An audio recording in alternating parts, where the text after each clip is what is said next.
Hi friends, ಎಲ್ರಿಗೂ ಹೊಸ ವಿಡಿಯೋಗೆ ಸ್ವಾಗತ. ನಮ್ಮ ಬುಲ್ಸ್ ತಂಡ ಗುಜರಾತ್ ಜೈಂಟ್ಸ್ ವಿರುದ್ಧ ಗೆದ್ದ ನಂತರ ನಮ್ಮ ಕೋಚ್ ಬಿ.ಸಿ. ರಮೇಶ್ ಅವರು ಹೇಳಿದ್ದೇನು, ಹಾಗೆ ಮುಂದಿನ ಮ್ಯಾಚಲ್ಲಿ ಏನೆಲ್ಲ ಬದಲಾವಣೆ ಮಾಡ್ತಾರೆ ಅದನ್ನೆಲ್ಲ ನೋಡ್ಕೊಂಬರೋಣ. ಅದಕ್ಕಿಂತ ಮುಂಚೆ ನೀವು ನಮ್ಮ ಚಾನಲ್ಗೆ ಹೊಸಬರಾಗಿದ್ದರೆ ಈಗಲೇ ಸಬ್ಸ್ಕ್ರೈಬ್ ಮಾಡ್ಕೊಳ್ಳಿ, ಹಾಗೆ ಪಕ್ಕದಲ್ಲಿರೋ ಬೆಲ್ ಐಕನ್ ಮೇಲೆ ಆಲ್ ಅಂತ ಕ್ಲಿಕ್ ಮಾಡ್ಕೊಳ್ಳಿ. ನಾವು ಯಾವುದೇ ಹೊಸ ವಿಡಿಯೋ ಅಪ್ಲೋಡ್ ಮಾಡಿದರೂ ಮೊದಲು ನಿಮಗೆ ನೋಟಿಫಿಕೇಶನ್ ಬರುತ್ತೆ. ಬನ್ನಿ ವಿಡಿಯೋ ಶುರು ಮಾಡೋಣ.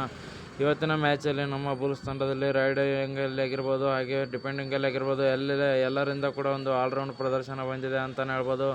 ರೈಡಿಂಗಲ್ಲಿ ಅಲಿರಜಾ ಅವ್ರದ್ದು ಸೂಪರ್ 10, ಆಶು ಮಲಿಕ್ ಅವ್ರದ್ದು super 10, back to back super 10, ಹಾಗೂ ದೀಪಕ್ ಅವರು, ಯೋಗೇಶ್ ಅವರು ಹೈಫೈಗಳು ಕೂಡ ಗಳಿಸೋದ್ರ ಮೂಲಕ ಒಂದು ಬೆಂಕಿ ಪ್ರದರ್ಶನ ಕೊಟ್ಟಿದ್ದಾರೆ. ಒಂದು ಫೈನಲ್ಗೆ ಹೋಗೋದ್ರಲ್ಲಿ ಯಾವುದೇ ಸಂದೇಹ ಇಲ್ಲ, ನಮ್ಮ ಟೀಮ್ ಹಾಗೆ ಫೈನಲ್ ಗೆಲ್ಲೋದು ನಾವೇ ಅಂತ ಹೇಳಿದ್ದಾರೆ. ಆ ಥರ ನಮ್ಮ ಟೀಮ್ ಇವಾಗ ಬಲಿಷ್ಠವಾಗಿದೆ. ಹಾಗೆ ಹೊಸ ಪ್ಲೇಯರ್ಗಳಿಗೂ ಕೂಡ ಲಾಸ್ಟಲ್ಲಿ ಅವಕಾಶ ಕೊಟ್ಟರು, ಅವರು ರೈಡಿಂಗ್ ಸ್ಕಿಲ್ಲನ್ನು ತಿಳ್ಕೊಳ್ಳೋಕ್ಕೆ. ಹಾಗೆ ಈ ಮೂಲಕ ಬಿ.ಸಿ. ರಮೇಶ್ ಅವರು ನಮ್ಮ ಮುಂದಿನ ಮ್ಯಾಚ್ ನಾವೇ ಗೆಲ್ಲೋದು ಅಂತ ಹೇಳಿದ್ದಾರೆ. ವಿಡಿಯೋ ಇಷ್ಟ ಆಗಿದ್ರೆ ಲೈಕ್ ಮಾಡಿ.